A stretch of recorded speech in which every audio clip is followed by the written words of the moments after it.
كنتم خير أمة أخرجت للناس تأمرون بالمعروف وتنهون عن المنكر وتؤمنون بالله ولو آمن أهل الكتاب لكان خيرا لهم منهم المؤمنون وأكثرهم الفاسقون. بسم الله الرحمن الرحيم. الحمد لله رب العالمين. اللهم صل على محمد وعلى آل محمد كما صليت على إبراهيم وعلى آل إبراهيم إنك حميد مجيد. اللهم بارك على محمد وعلى آل محمد كما باركت على إبراهيم وعلى آل إبراهيم إنك حميد مجيد. والسلام على رسول الله. সম্মানিত শ্রোতা মণ্ডলী, সম্মানিত দর্শক মণ্ডলী, আসসালামু আলাইকুম ওয়া রাহমাতুল্লাহি ওয়া বারাকাতুহু। আমাদের প্রকৃত ধর্ম হচ্ছে ইসলাম। আল্লাহ তাবারক ওয়া তাআলার মনোনীত প্রকৃত ধর্ম হলো ইসলাম। এই ইসলামের বুনিয়াদ স্থাপিত হয়েছে কিসের উপরে?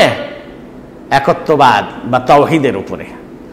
এই তাওহীদকে রক্ষা করা আমার আপনার একান্ত কর্তব্য, ঈমানি কর্তব্য। সুতরাং তাওহীদকে রক্ষা করার বিষয়কে সামনে রেখে একটি হাদিস আপনাদের সামনে তুলে ধরছি। আন হুযায়ফা রাদিয়াল্লাহু আনহু আন নবী সাল্লাল্লাহু আলাইহি ওয়াসাল্লাম قال لا تقولوا ما شاء الله وشاء فلان ولكن قولوا ما شاء الله ثم شاء فلان। রাওয়াহুল ইমাম আবু দাউদ ফি সুনানে। হাদিসটির ভাবার্থ হচ্ছে এই যে হুযায়ফা রাদিয়াল্লাহু তাআলা আনহু থেকে বর্ণিত, তিনি নবী করিম সাল্লাল্লাহু আলাইহি ওয়াসাল্লাম হতে বর্ণনা করেছেন। নবী করিম সাল্লাল্লাহু আলাইহি ওয়াসাল্লাম বলেছেন, হে মুসলিম সমাজ,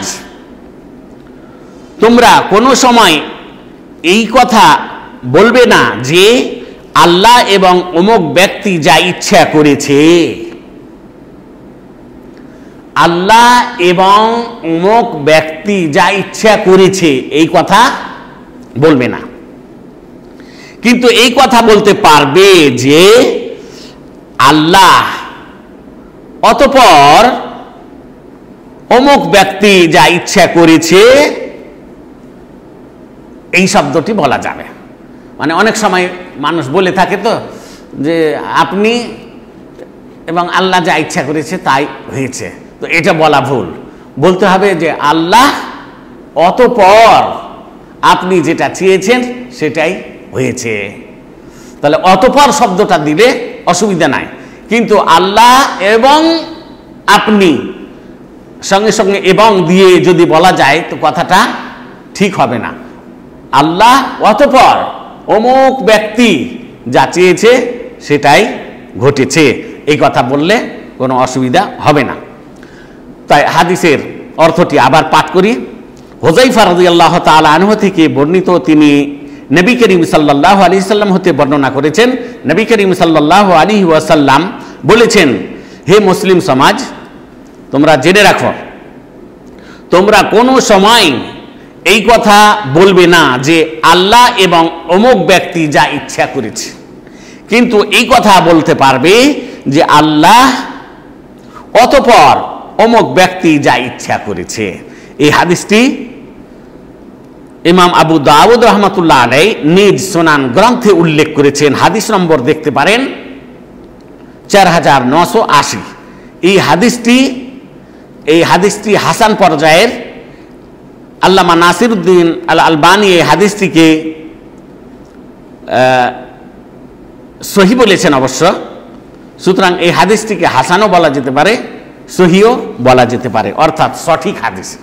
এই হাদিসে কোনো ভেজাল নেই, অর্থাৎ দুর্বল হাদিস নয়, অকাট্য এবং সঠিক হাদিস। এই হাদিসটির যোগাযোগ রয়েছে ঈমান এবং আকীদার সঙ্গে।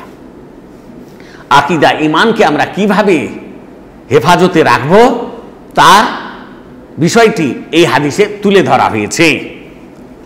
সুতরাং এই হাদিস থেকে যা কিছু আমরা উপদেশ পাই তা হলো এই যে সকল প্রকার শিরক ও তার অমেধ্য বা প্রভাব থেকে বিশুদ্ধ একত্ববাদের মতবাদটিকে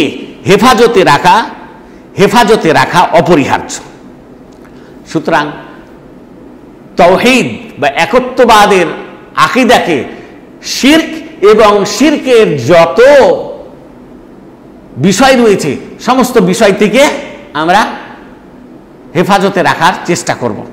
এই আকীদাতুত তাওহীদকে আমরা রক্ষা করব। সম্মানিত ভাইরা আমার, তাহলে সকল প্রকার শিরক ও তার অমেধ্য সমস্ত বস্তু থেকে বিশুদ্ধ একত্ববাদের মতবাদটির রক্ষণাবেক্ষণ করার প্রতি এই হাদিসটি উৎসাহ প্রদান করে। সুতরাং আমরা আকীদার সংরক্ষণ করব, কেন যে যার আকীদা ঠিক হবে না তার আমলও ঠিক হবে না। এতে থেকে আমরা আরো বুঝতে পারছি যে এই হাদিসটির দ্বারা প্রমাণিত হয় যে নিশ্চয় আল্লাহ এক ও অদ্বিতীয় এবং তিনিই হলেন সৃষ্টি জগতের মঙ্গলদায়ক আশ্রয়স্থল। তার কাছেই আমরা আশ্রয় পাব, তার কাছেই আমরা পরিত্রাণ পাব। কার কাছে? আল্লাহর কাছে। তার অস্তিত্ব, সত্তা, নাম, গুণাবলী, কর্ম এবং আদেশ প্রদানে কোনো অংশীদার নেই। পৃথিবীর সৃষ্টি কাজে যেমন আল্লাহর কোনো অংশীদার নেই, তার ইবাদতের ক্ষেত্রেও তার নামে, গুণাবলীতে, তার আসল সত্তাতে কোনো অংশীদার নেই। তাই সর্বশক্তিমান আল্লাহর একত্ববাদের বিপরীত শব্দ ব্যবহার করা হতে এই হাদিসটি আমাদেরকে সতর্ক করে। সুতরাং আমরা একত্ববাদের মতবাদটি অর্থাৎ তাওহীদের আকীদাটিকে হেফাজতে রাখার চেষ্টা করব, তাওহীদের আকীদার সংরক্ষণ করব, আর সমস্ত প্রকারের শিরকি পন্থা থেকে আমরা দূরে থাকার চেষ্টা করব। আসসালামু আলাইকুম ওয়া রাহমাতুল্লাহি ওয়া বারাকাতুহু।